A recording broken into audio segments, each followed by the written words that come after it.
Oke, bismillahirrahmanirrahim. Assalamualaikum warahmatullahi wabarakatuh. Bertemu dengan saya kembali dengan Nurholis yang akan menemani dan mendampingi teman-teman semua mahasiswa dan mahasiswi mempelajari mata kuliah kita, yakni mata kuliah akuntansi biaya beserta praktikum-praktikumnya nanti. Kita sudah membahas pada video sebelumnya, pada pertemuan sebelumnya tentang definisi dari akuntansi biaya, tentang pentingnya kita belajar akuntansi biaya, dan yang lain-lainnya. Pada pertemuan kali ini kita akan membahas tentang keterbatasan pada mata kuliah kita, akuntansi biaya. Yang sebagaimana kita ketahui bahwa akuntansi ini bukanlah ilmu pasti. Bagaimana nih yang namanya bukan ilmu pasti? Ya, ini bukan matematis yang 1 ditambah 1 sama dengan 2, 2 tambah 2 sama dengan 4. Bukan ilmu pasti. Tapi akuntansi juga bukan ilmu seni yang digunakan atau dipraktekkan atau diaplikasikan dengan semau kita. Tidak seperti itu. Jadi akuntansi dan mata kuliah keuangan lainnya itu merupakan gabungan antara eksak atau ilmu pasti dengan seni. Kenapa? Gabungan bagaimana? Contohnya eksaknya, kita memiliki dasarnya, panduannya. Bagaimanakah teori-teorinya? Yang mungkin kita mengenal, kalau dalam akuntansi kita mengenal ada namanya SAK dan juga PSAK. Nah, ini dia. Ini ada aturan-aturan yang mengatur akuntansi tersebut. Kemudian seninya bagaimana? Seni akuntansi tersebut atau seni dalam mata kuliah keuangan tersebut karena berdasarkan asumsi-asumsi yang dibangun oleh seorang atau sekelompok orang dalam suatu organisasi. Jadi pengaplikasiannya pun berbeda, tergantung perusahaan atau tergantung kelompok atau organisasi yang melakukan proses akuntansi tersebut.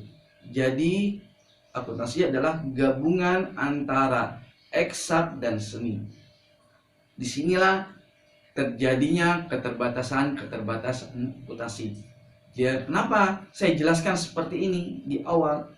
Karena mungkin saat kita mendapatkan laporan keuangan yang tidak sepaham atau tidak selinier atau tidak sejalan dengan pemahaman kita, kita tidak langsung menyalahkan.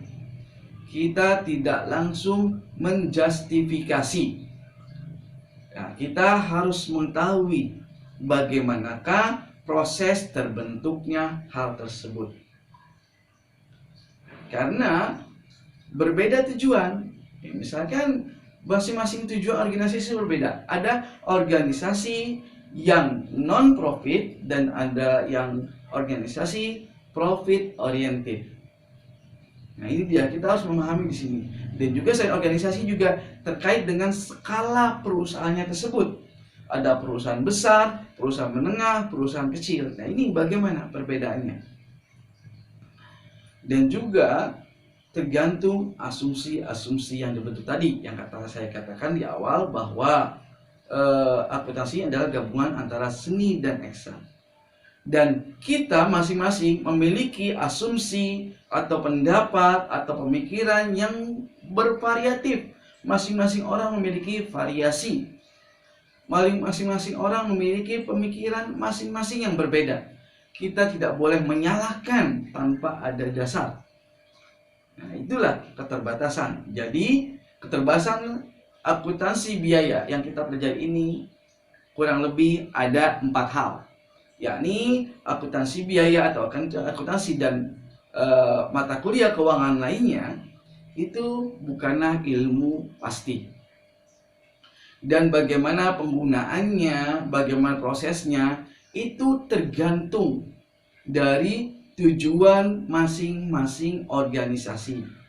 Jadi sebelum kita menjustifikasi, kita harus mengetahui dulu, kita harus memahami dulu bagaimanakah perusahaan atau organisasi tersebut melakukan operasionalnya dan bagaimana tujuannya. Ini dia yang kedua. Dan yang ketiga, Karena akuntansi tersebut dibentuk dari asumsi-asumsi kita.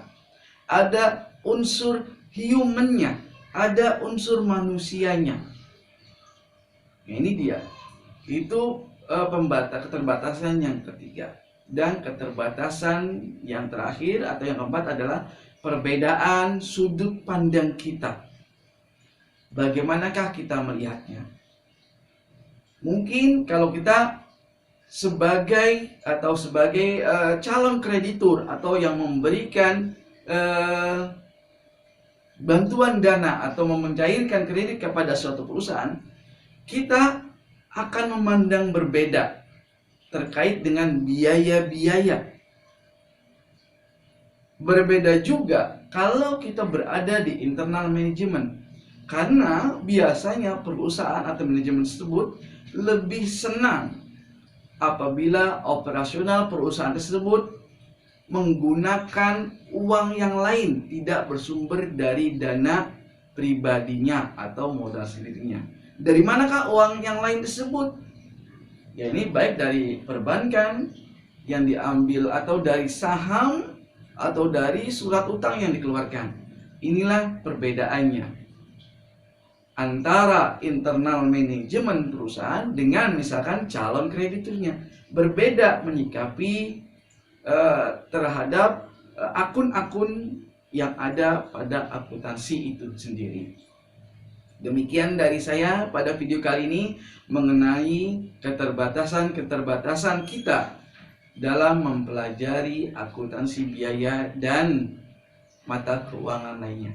Demikian dari saya. Wassalamualaikum warahmatullahi wabarakatuh.